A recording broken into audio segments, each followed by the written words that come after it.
Bonjour, moi c'est Kabibi Chaude, la conteuse africaine francophone. Je partage des histoires de vie réelles et vécues sur ma chaîne YouTube. Si c'est la première fois que tu tombes par hasard sur une de mes vidéos, n'hésite pas à rejoindre la team Kabibi Chaude en t'abonnant et surtout en cliquant sur la cloche de notification pour être au courant des vidéos que je partage.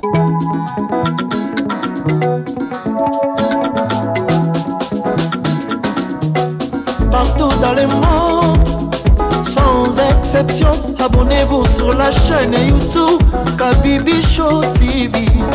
L'information en temps réel, Allez. Oh, partout dans le monde, Bibalete, Kakamoko, c'est Kabibi Show TV.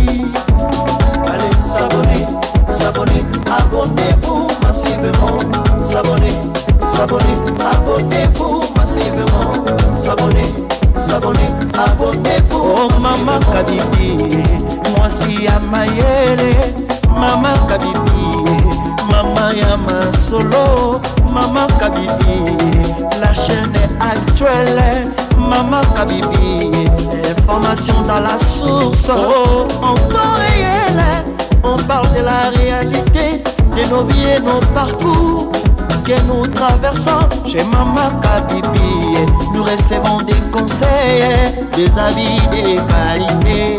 Dans la team Kabibi Show, la team de qualité, c'est la team d'exception.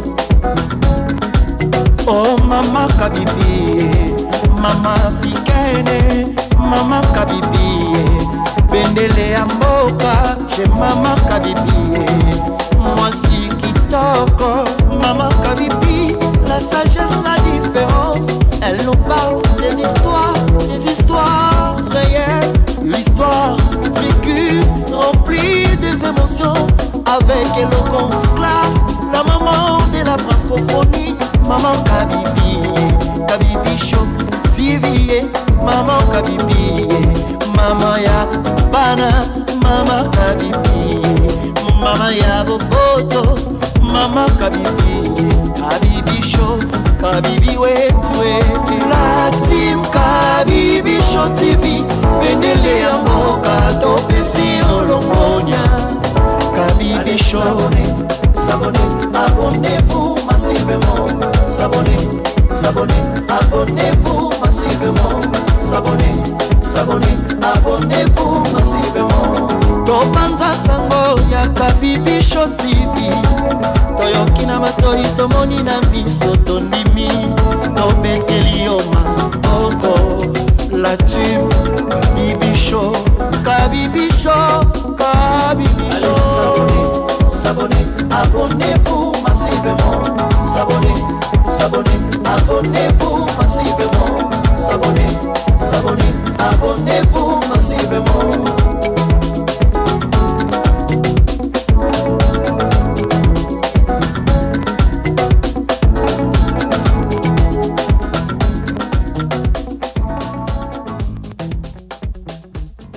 Bonjour et bienvenue sur ma chaîne YouTube Kabibi Show TV. Yes. En chaleur, je suis heureuse de vous retrouver tous nombreux, connectés, branchés, actifs sur ma chaîne. Comme vous savez ici, nous partageons des histoires de vie, des vécus, des expériences. Merci à vous tous qui n'hésitez pas à commenter, à liker et surtout à partager les vidéos. N'hésitez pas à nous rejoindre sur ma chaîne YouTube Kabibi Show TV et faire partie de la grande team Kabibi Show qui est là pour commenter, assister toutes ces personnes qui s'ouvrent à nous, qui partagent leur intimité. Nous allons parler d'une histoire forte, une histoire qui personnellement m'a fait pleurer. Cette histoire, je l'ai regardée peut-être 2 fois parce que je n'ai jamais vu quelqu'un pleurer comme ça. Parce que je n'ai jamais vu quelqu'un pleurer sa douleur comme ça. Cette dame vraiment m'a juste traumatisée. Vraiment, rendons grâce, rendons gloire à Dieu pour nos vies. Hein? On n'a pas les mêmes vies, mais je crois qu'on a quand même certaines choses qu'on acquiert dans la vie qu'on pense que c'est normal, pendant que les gens en souffrent pour les avoir. Ce couple dont nous allons parler, en plus, c'est un couple pastoral. C'est un couple pastoral qui a vécu un calvaire, mais à un moment, tu te demandes même, est-ce que Dieu les connaît ou pas? On va parler de ce couple pastoral de monsieur et madame Muchoria. Le monsieur est appelé Chaplain Muchoria et madame est communément appelée Maman Wama Margaret. Maman Margaret a témoigné. Je vais même me permettre de remettre une partie de son témoignage parce que son histoire est forte et son histoire peut toucher certaines personnes. Ce couple pastoral, quand ils se sont connus, n'était pas pasteur. Ils étaient serviteurs. C'était une femme qui craignait le Seigneur avec un monsieur aussi qui était dans la foi. Ils se sont rencontrés normalement. Ils ont fait 2-3 ans de fiançailles, de fréquentations, accompagnés par les serviteurs de Dieu. Quand ils se sont mis ensemble, ils ont décidé de beaucoup se donner dans l'évangile. Donc c'est un couple qui s'est convenu que maintenant comme nous sommes stables et qu'on se débrouille dans la vie, nous on veut que notre foyer soit vraiment guidé par le Seigneur. Donc ils ont pris l'engagement de prendre des responsabilités à l'église. Son mari a décidé d'être évangéliste. Donc aller prêcher, vraiment dans les activités, vous voyez quand vous êtes chrétien, que vous êtes dévoué, ça fait partie des activités. C'est longtemps après qu'il a été... intronisé pasteur. Donc, quand ils ont commencé leur mariage, ils sont restés 1 an, il n'y avait pas de grossesse. Après, madame Wama Margaret est tombée enceinte. En tout cas, elle était contente. Comme toute femme, tu es mariée, tu es au mariage, tu vas faire des enfants. Elle tombe enceinte, la grossesse évolue bien. À un moment, elle commence à sentir, les pieds gonflent, les mains gonflent, les fatigues. On lui dit, toi aussi, c'est la grossesse. C'est comme ça la grossesse. Vous entendez seulement que grossesse. Vous ne savez pas que la grossesse, ce n'est pas facile à porter. Mais elle dit elle-même que malgré que c'était la première fois dans sa vie qu'elle soit enceinte, elle trouvait qu'elle se sentait trop mal. Vous savez, la grossesse de l'Afrique, ce n'est pas comme la grossesse de l'Occident, de l'Europe, où tu pars tout le temps prise de sang, tout le temps rendez-vous, tout le temps les urines, tout le temps. Parce que ici, la grossesse, c'est comme un boulot.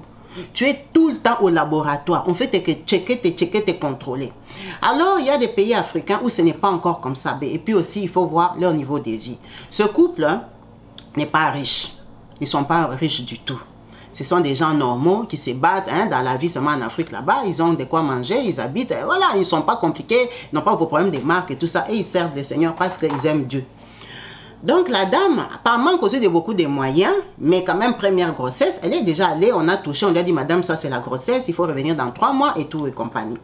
Donc quand elle est enceinte de 5 à 6 mois, la grossesse la dépasse, elle a dit non, même si c'est la première fois, je ne me sens pas bien. Elle est partie à l'hôpital. Quand elle arrive à l'hôpital, les médecins vérifient, on découvre qu'elle est en train de faire une prééclampsie. En tout cas, les médecins qui sont ici, les gens du domaine, connaissent peut-être c'est quoi une prééclampsie. Donc, la prééclampsie, en général, c'est quoi?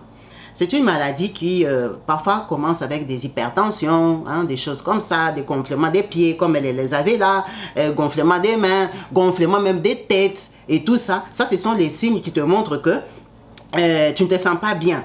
Les urines, tu commences à faire les urines noires, les urines non régulières, tu commences à beaucoup boire mais ça ne sort pas. Donc c'est un peu ça cette maladie-là, c'est quand même des signes de la prééclampsie. Donc quand on découvre qu'elle a la prééclampsie, les médecins lui disent que non madame, en tout cas vous faites des fortes tensions, on ne peut pas vous ramener, vous allez rester à l'hôpital. C'est comme ça qu'elle reste à l'hôpital, ça commence à compter les frais. Donc madame est hospitalisée. Madame va mal. Les premiers enfants, on l'a gardé comme ça de 6 mois et demi à 8 mois. Les médecins disent que c'est pas possible, on va te faire accoucher parce que là, on risque soit si c'est pas te perdre toi-même, on va perdre l'enfant. On l'a fait accoucher, on l'a pas fait de césarienne. Cette dame n'a jamais eu de césarienne dans sa vie.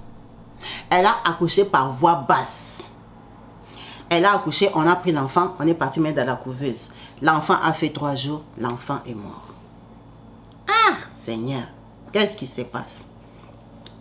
Elle est rentrée. Elle dit, à l'époque, elle avait une activité. Elle n'a pas dit si elle vendait, si elle travaillait, si elle faisait quoi. Mais en tout cas, tout le matin, elle prenait un bus. Donc, dans ces bus-là, vous voyez, quand vous prenez les bus de la même heure, 8h ou 8h30, vous vous connaissez, bonjour ma soeur, bonjour ma soeur. Donc, cette dame-là, elle est retombée enceinte juste après, 2 ou 3 mois. Même grossesse, même schéma. Quand la grossesse arrive à 5 mois, le médecin lui dit, il faut commencer à venir souvent parce que toi, on doit te faire des suivis.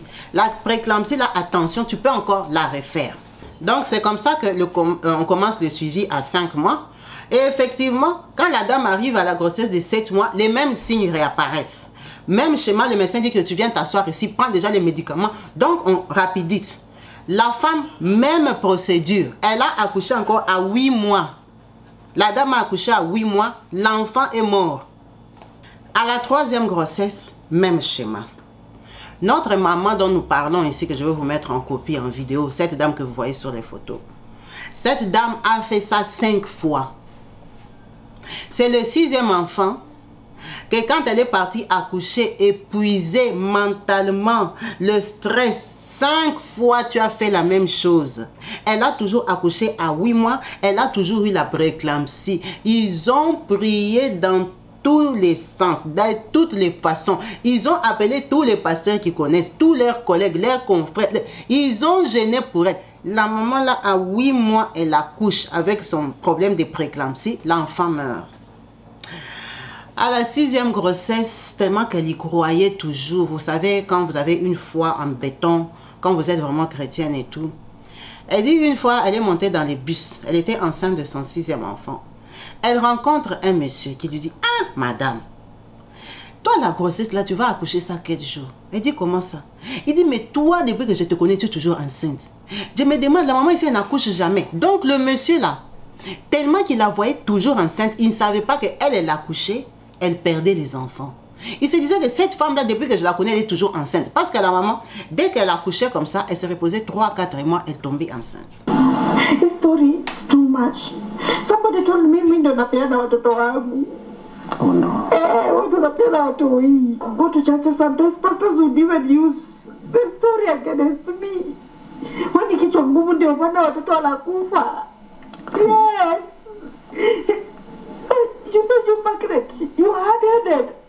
And that's why this thing happens to you. Now you ask yourself, how? If it's a condition, what guy? If I could not even confront anyone, I would not even have an argument with you when I'm pregnant. Because I don't want the argument to be that's why this thing happened to you. Yes. So sometimes you keep your peace and you imagine there's even one mad person. As I was going to work, he asked me, I used my mother tongue, he asked me, when you don't give birth, as in, because every time he sees me when I'm pregnant. So to him, like, you know, like you don't give birth, this pregnancy. You know, to him, he didn't understand that I carry pregnancy when the baby dies, I carry another one. So to him, he thought he's the first one I've been carrying all this long. Now the 5th. The 5th, she's the one there.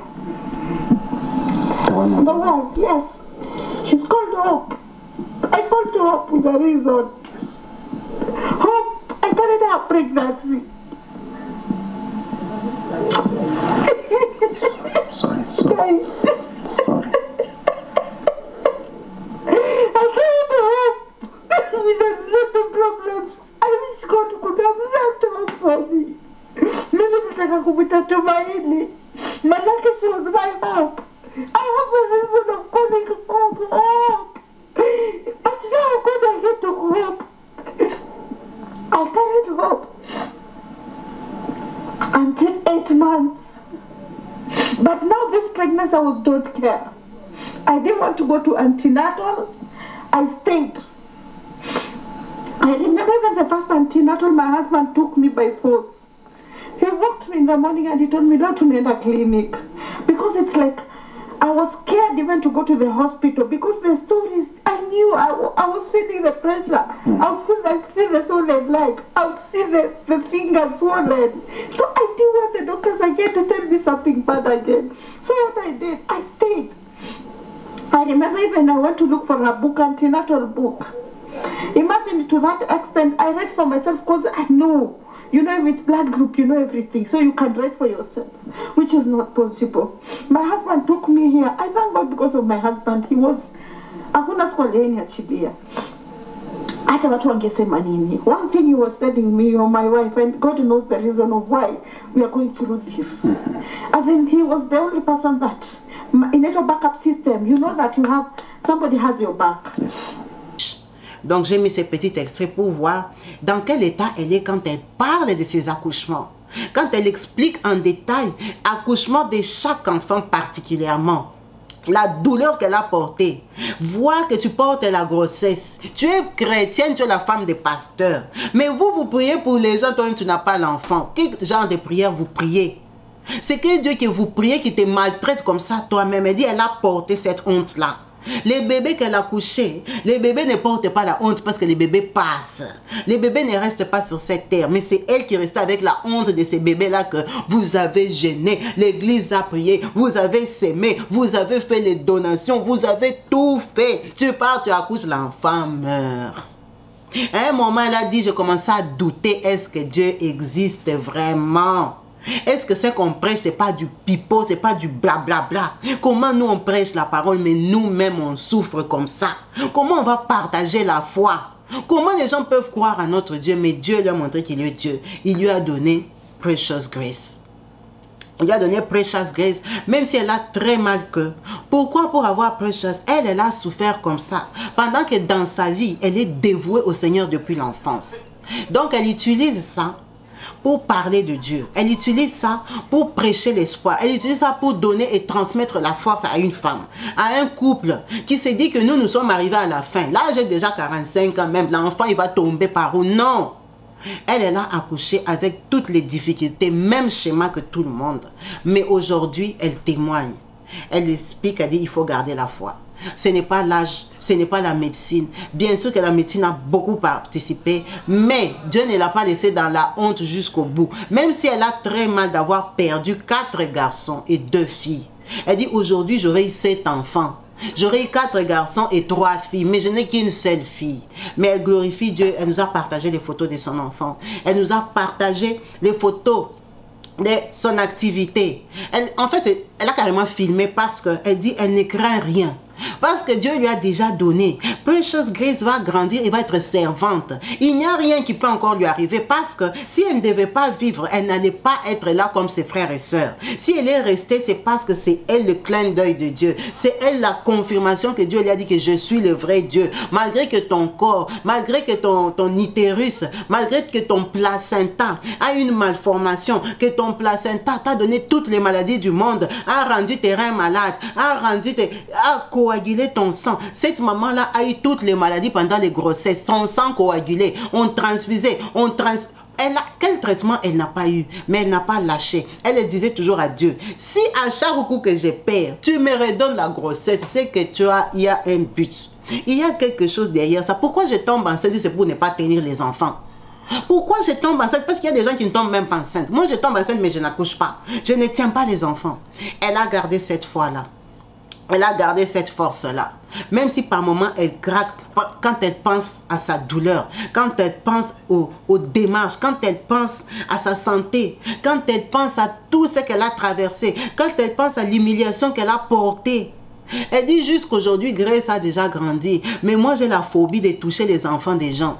Quand quelqu'un accouche, je vais t'appeler, je vais te féliciter, je ne viens pas pointer mes pieds dans ta maison parce que si t'arrive un malheur, moi on a déjà dit que j'ai porté malheur, que j'ai ramené le malheur, la mort dans la maison des gens pendant que j'ai prié. Comment tu vas toucher le bébé de quelqu'un? On va dire, toi là qui n'accouches pas tes enfants, même mère, tu viens toucher mon bébé. Elle dit jusqu'aujourd'hui, les enfants que j'encadre là, c'est eux que peut-être je peux les accompagner dans la plupart sont des enfants des rues. Mais les gens que je connais, qui sont copines, frères et sœurs, les gens de la famille, moi je ne prends pas leur bébé. J'évite parce que les gens sont là pour juger et ça fait très mal. Parce que les gens ne se rendent pas compte de ce que toi tu as traversé, de ce que tu as subi, du traumatisme que tu as porté, de comment tu en souffres jusqu'aujourd'hui malgré que les années sont passées. Elle a remercié vraiment Dieu de lui avoir donné un mari formidable. Avec son mari, ils ont toujours été unis et forts. Avec son mari, ils se sont toujours tenus main dans la main. Ils ont lutté ensemble. Je vous mets même la photo avec son mari. C'est un papa et une maman qui ont un petit enfant. Ils se sont mariés jeunes. Ils ne se sont pas mariés gros comme ça. Ils se sont mariés minces. Ils étaient tout petits, tout jeunes. Mais aujourd'hui, ils ont un enfant qui est de 2013. C'est un témoignage puissant. C'est une histoire qui fait mal, c'est vrai, mais qui donne l'espoir. Qui donne l'espoir. Et pour une famille comme ça, c'est ça qui m'a interpellée parce qu'elle dit, à un moment, elle est même allée voir sa mère pour lui dire, maman, je suis née comment? Dis-moi, je viens d'où? C'est quoi dans ma vie? Elle est partie jusqu'à... Ses tantes l'ont appelé, lui ont dit que non. Laisse d'abord les dieux que tu pries, là, ça ne marche pas. Viens, on va aller chez les féticheurs, on va savoir qui te fait comme ça. Elle dit, imagine que tu es à un niveau qu'on commence à dire, viens, on part chez les féticheurs. Tu regardes Dieu, tu regardes les féticheurs, tu dis, bon, maintenant si je pars chez les féticheurs, je pars chercher quoi? Je pars chercher quoi? Parce que la grossesse vient de Dieu. Mais Dieu, maintenant, il me donne la grossesse, je n'accouche pas. Je vais aller chercher quoi chez les féticheurs? Ça ne va pas m'enfoncer. Sa famille a commencé à s'élever, viens, on part chez les féticheurs. Mais elle a tenu bon avec son mari. Son mari lui a dit, nous sommes croyants. J'étais évangéliste, aujourd'hui je suis devenu pasteur. Il n'est pas pasteur titulaire, il n'a pas une église, mais il est pasteur dans l'église où ils ont toujours été. Il peut aussi prêcher. Donc il dit, ils n'ont pas fait tout ça. Ils n'ont pas cru en Dieu fortement comme ça pour qu'aujourd'hui ils arrêtent tout.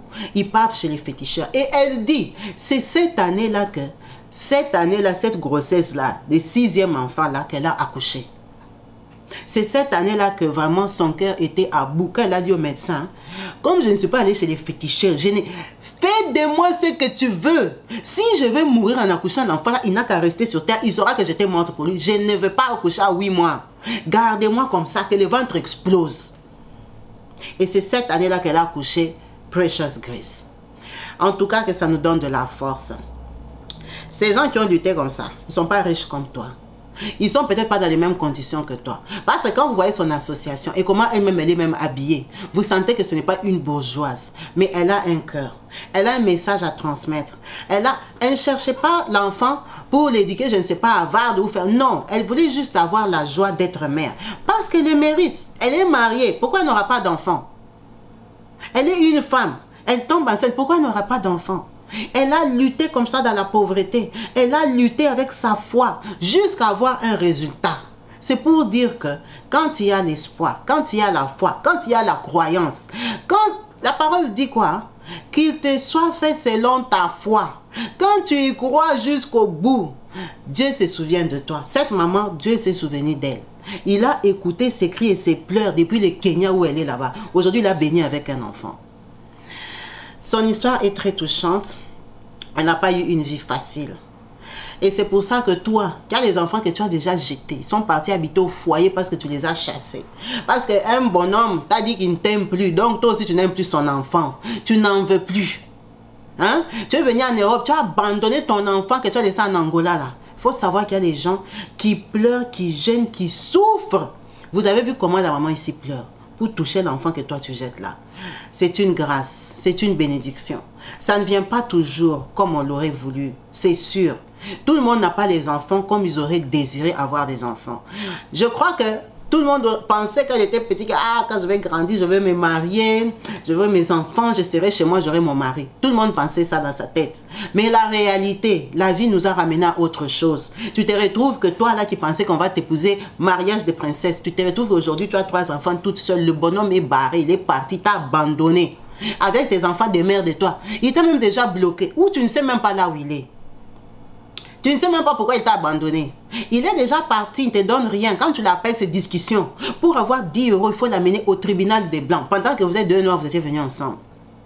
Ce n'est pas la façon dont tu aurais voulu avoir tes enfants. Malheureusement, c'est comme ça. Alors, ces enfants-là, ne les haïs pas. Ne les déteste pas. Ne les jette pas parce que lui, il t'a jeté. C'est que toi, tu as là. Il y en a qui cherchent ça. Tu es là, tu ne t'en occupes plus toute ta vie. Maintenant, c'est boulot, boulot, boulot. Qu'est-ce que je vais en faire? Je les avais fait avec Mohamed. Je les avais fait avec Mamadou. Avec Gérard. Gérard même ne s'en occupe pas. C'est moi qui vais passer ma vie à m'occuper de. Je pars travailler. Tu pars travailler, les enfants restent des délinquants au quartier. C'est eux qui sont dans les coins des rues. C'est tes filles qu'on voit avec des poussettes à Gare du Nord. Ce n'est pas bien. Occupe-toi d'eux. Ce que tu as, c'est un trésor. C'est une pierre précieuse que toi, que tu as, tu négliges. Il y a des gens qui dorment à la montagne pour chercher les enfants là. Vous avez vu vous-même la maman là comment elle pleure. Elle ne pleure pas l'argent. Elle ne pleure pas les visas de l'Europe. Elle ne pleure pas gagner 1 million au loto. Elle pleure l'enfant. L'enfant pour l'élever dans les conditions dans lesquelles elle vit là. Pour l'élever là-bas au Kenya, là-bas, ce n'est pas à Nairobi. Là-bas en province, là elle est. Parce que si vous tapez même le nom de son mari là, sur YouTube, ce n'est pas un pasteur youtubeur. Ce n'est pas un pasteur que vous allez voir ses prédications, non. Le pasteur, il est dans les témoignages, il est pasteur, on l'a filmé dans l'église où il part prêcher. Ce n'est pas les gens qui font les buzz. Ce n'est pas les gens qui cherchent l'argent de, je ne sais pas, TikTok. Non. Ils cherchent seulement Dieu, ils cherchent la vie normale. C'est tout ce qu'il voulait. Donc toi, peut-être tu as beaucoup plus de faveur. Tu as une meilleure vie qu'eux, mais que tu ne considères pas. Tu as des enfants que tu insultes depuis le matin jusqu'au soir. Regarde sa tête comme son papa, regarde comme il est comme son grand-père. Toi, tu as la malédiction, les noms là. Tu es là, tu fais que maudire tes enfants. Les enfants là que toi, tu insultes. Les gens pleurent.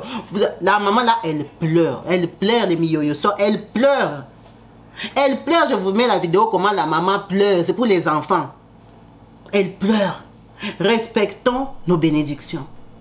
Considérons ce que nous avons. Aimons nos enfants là, même s'ils sont handicapés. Même si la médecine t'a dit il est bébête, on a dit que lui il est vraiment retardé, il va grandir con. C'est pas grave, c'est ton enfant.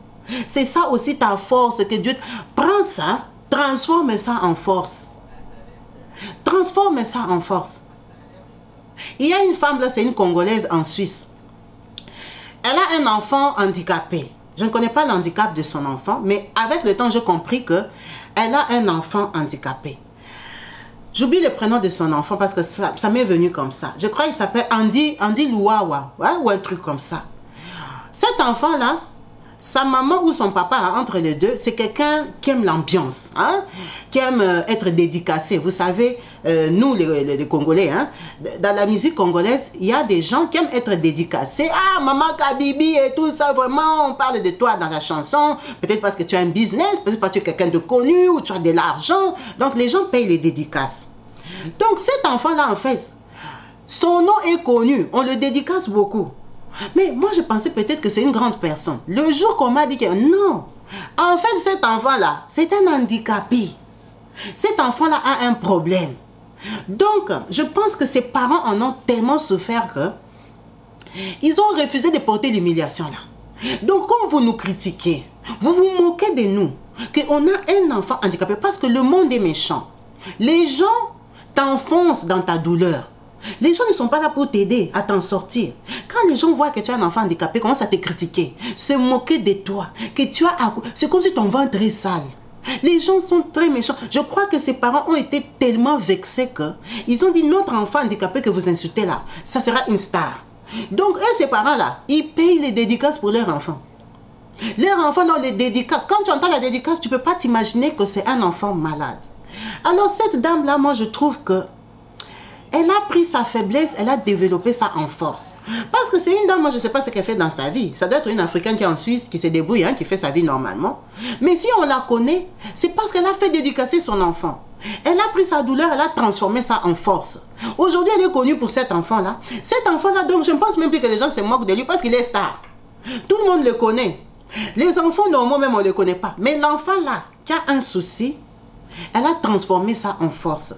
Parce que c'est une souffrance des parents. Parce que ce n'est pas une joie d'avoir un enfant comme ça. Ce n'est pas une joie d'être catégorisé ou catalogué ou reconnu par rapport à l'handicap de ton enfant. Que les enfants, quand ils te voient, Kabibi, la maman de l'handicapé là, ça fait très mal. Et les gens disent ça. Quand tu veux décrire quelqu'un, c'est quelle fille, de quelle Marie-Claire tu parles? Marie-Claire qui est un enfant bébête là. C'est comme ça que les gens parlent. Oh, quand tu parles de Marie-Claire, Marie-Claire c'est une femme, c'est une personne comme toi. Ça la vexe, ça lui fait mal, ça la brise. Personne n'aime qu'on parle de sa faiblesse. Alors que dans la vie comme nous sommes là, beaucoup de gens ont des enfants qui ont des problèmes. Mais ils ne le disent pas parce que parfois c'est des problèmes qui ne se voient pas à l'œil nu. Il y a des enfants, tu pars, là où tu le vois, hein, quand il ne parle pas, tu crois qu'il est normal. Alors qu'il a déjà 5 ans, il ne sait pas parler. Mais comme il marche, il court et tout ça, tu n'as pas remarqué. Il y a beaucoup de gens qui souffrent de ça. Il y a beaucoup de gens qui amènent les enfants chez les orthophonistes. Quand tu pars dans les bureaux, là, tu vas trouver plein de parents là-bas, les Africains et tout ça, ils sont assis. Ça veut dire qu'ils ont des enfants qui ont des retards. Mais comme ça ne se voit pas à l'œil nu, c'est pas connu. Mais pourquoi celui qui a l'enfant, que ça se voit à l'œil nu, il est moqué? Les gens souffrent de ça. Évitons. Prenons ces faiblesses-là, transformons-les en force. Si tu as un enfant malade comme ça, ne le cache pas, c'est ton enfant. Si peut-être tu as cette responsabilité-là, c'est pour que tu forges peut-être un caractère, de transmettre un message aux gens. Ne prends pas ça comme une faiblesse, comme un complexe, tu ne sors plus, tu ne te promènes plus, parce que tu crois que quand tu vas sortir, on va dire que ton enfant est handicapé. De toute façon, c'est ton enfant. Même si on dit qu'il est handicapé, c'est pas faux, c'est ton enfant. Donc, toi, tu vas arrêter de vivre parce que tu es un enfant handicapé. Non, promène-toi avec ton enfant. Mets-le dans le fauteuil, tu te promènes, tu fais ta vie. Tu ne vas pas l'étouffer, tu ne vas rien faire. Il va rester ton enfant jusqu'au jour que Dieu va décider de prendre son souffle. Il peut même vieillir. Promène-toi vie. Ne te condamne pas parce que l'enfant là n'est pas bien. C'est une grâce quand même, toi, même s'il est handicapé, tu as porté la grossesse, tu as accouché. Parce que le niveau de cette maman-là, elle plairait même accoucher, même un albinos, même un zen. Elle plairait seulement que, attendez, que je tienne même un enfant, même qui a un pied. Elle a pleuré un enfant, elle a eu un enfant qui était né avec 11 doigts. Non, 12 doigts. Chaque côté, il y avait un doigt de plus. Cet enfant-là avait tenu 2 semaines. Mais dans son cœur, elle espérait que l'enfant grandisse, malgré qu'il avait 12 doigts. Tellement elle n'en avait pas. Donc elle souhaitait même un handicapé qu'on me voie seulement avec ce qu'on appelle enfant seulement. Quelle que soit la forme qu'il est là. C'est ça que moi je veux. Donc toi qui as même l'enfant là qui ne marche pas, c'est l'enfant. Tu connais quand même ce qu'on appelle gynécologue. Il y a des gens dans leur vie, à part aller pour prendre les injections et tout ça, ils ne connaissent pas comment on porte la grossesse. Toi, quand même, tu as porté, même ces enfants handicapés, tu as porté, tu as accouché. C'est quelque chose que les gens pleurent. Apprenons à respecter ce qu'on a. Ce qu'on a eu gratuitement. Que ça soit bien ou bon, c'est par rapport au regard des hommes. C'est les humains qui ont décidé que, comme ton enfant ne marche pas, il ne va pas s'en sortir. Non, il y a des enfants qui ne marchent pas, qui ont fait des études, ils sont devenus informaticiens, ils travaillent à partir de la maison, ils sont riches. Ils ont réussi, sa tête fonctionne. Il y a des enfants qui sont aveugles et qui ont des métiers. Éleveur des champs et tout ça. Prends ça, essaye de positiver avec. Essaye de te battre que dans son état là, il peut faire quoi? Il peut faire quoi? Ne prends pas seulement que comme tu es en Europe, tu as l'enfant handicapé, l'argent qu'on te paye, toi tu commences à t'enrichir avec, tu commences à faire les tontines construire en Afrique, c'est devenu pour toi. Non. Essaye d'organiser la vie de ton enfant après toi. Les jours que toi tu vas partir, ce n'est pas le même jour que lui va partir. Il va rester où? Essaie de trouver des organismes où on peut les récupérer, où il peut aller vivre sa vie. Essaie, bats-toi. Ne t'affaiblis pas. C'est ta charge, c'est ta responsabilité. Les gens sont là pour parler. Que ce soit en bien ou en mal. Ne t'inquiète pas. Les gens qui ont des enfants normaux critiquent aussi leurs enfants. Qui sont sales. D'ailleurs, il est de la même classe que mon fils, il n'est pas intelligent. D'ailleurs, son enfant a raté les bacs. D'ailleurs, là, les enfants, là, son mari l'a abandonné. D'ailleurs. Il y a toujours à dire et à redire sur les enfants d'autrui. Donc, ne pense pas que comme toi, tu as l'enfant handicapé, là, c'est seulement toi qu'on critique. Même les gens qui ont des enfants normaux critiquent toujours leurs enfants. On les critique, ils sont gros, là, ils sont moches, ils ont des longues têtes. D'ailleurs, ces enfants ne lui ressemblent même pas. Il y a toujours quelque chose à dire. Donc, ne t'en fais pas particulièrement pour ça. Ce n'est pas spécial, c'est le comportement des humains. Les humains sont comme ça, ils parlent en mal, ils aiment beaucoup le mal. Ils aiment beaucoup le mal, que le témoignage de cette maman nous encourage, nous donne une force, que nous positivons un peu. La vie, ce n'est pas facile. On n'a pas toujours la vie qu'on aurait souhaité. On n'élève pas toujours nos enfants dans les conditions qu'on aurait souhaité. On est là, tu es coincé dans un pays d'Afrique. Peut-être tu n'as pas à manger ce soir pour tes enfants. Mais quand même, ils sont en vie, ils sont en santé, ils sont en train de courir dans les jardins là-bas. Dans la poussière là qui court là. Maman, quand même, tu n'es pas à l'hôpital. Tu n'es pas à l'hôpital. Apprenons à apprécier ce qu'on a. On ne peut pas dire que c'est peu, mais c'est ce qu'on a. C'est ce qu'on a eu l'occasion d'avoir. Vraiment, j'espère que le témoignage de cette maman va toucher une personne, va faire réfléchir une personne, va remettre une personne en question, va pousser une personne à apprécier ce qu'il a. C'est juste ça le but des vidéos.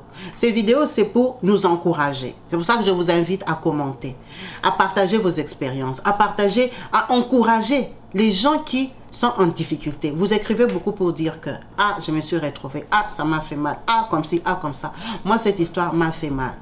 M'a fait vraiment mal parce que on sent la douleur d'une mère, on sent la souffrance d'un cœur, on sent la souffrance d'un couple qui a été solide. Papa, ce n'est pas parce que vous n'avez pas l'enfant que ce n'est pas la femme de sa vie. Ce monsieur-là, il est en Afrique. Il pouvait chercher une autre femme. Ça ici, là, c'était trop compliqué.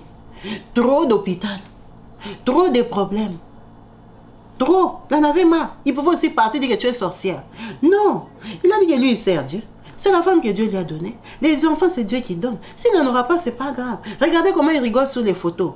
Regardez comment il aime. 7 fois, la femme a accouché, tu as que 1. Tu peux la traiter de tout. Quand on vous a amené déjà la solution qui est allée même chez les fétichistes, ça veut dire que tout le monde a déjà parlé fatigué. Les familles ont... La belle famille même est déjà fatiguée d'elle. C'est quelle femme que tu es parti chercher? C'est quoi? Mais le monsieur a tenu ferme. Il a tenu sa femme. Ils sont heureux. Son mari n'est pas moche, regardez-le. Il n'est pas moche, ce papa-là. Il pouvait trouver une autre femme. Mais il est resté avec elle. Elle a mis les médicaments, elle a même couru aussi les traitements, tout ça. Il est resté avec elle. Il a dit, c'est toi ma femme, on va continuer à servir ces dieux-là jusqu'à la fin. Vraiment, prenez cette force, cette foi-là, qui rajoute un plus dans vos vies. Merci à vous tous d'avoir suivi cette vidéo. On va s'arrêter là. En espérant vous retrouver nombreux connectés sur ma chaîne YouTube Kabibi Show TV et sur Kabibi Loba, qui est ma deuxième chaîne où on parle des diversités, des actualités. Restez bénis. Peace and love chez vous. Bye.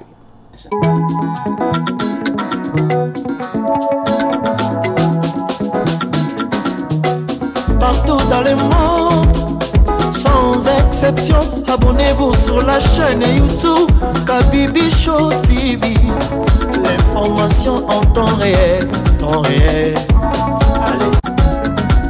Oh, partout dans le monde, Bibalete, Kakamoko, c'est Kabibi Show TV. Allez, s'abonner, abonnez-vous massivement, s'abonner, abonnez-vous massivement,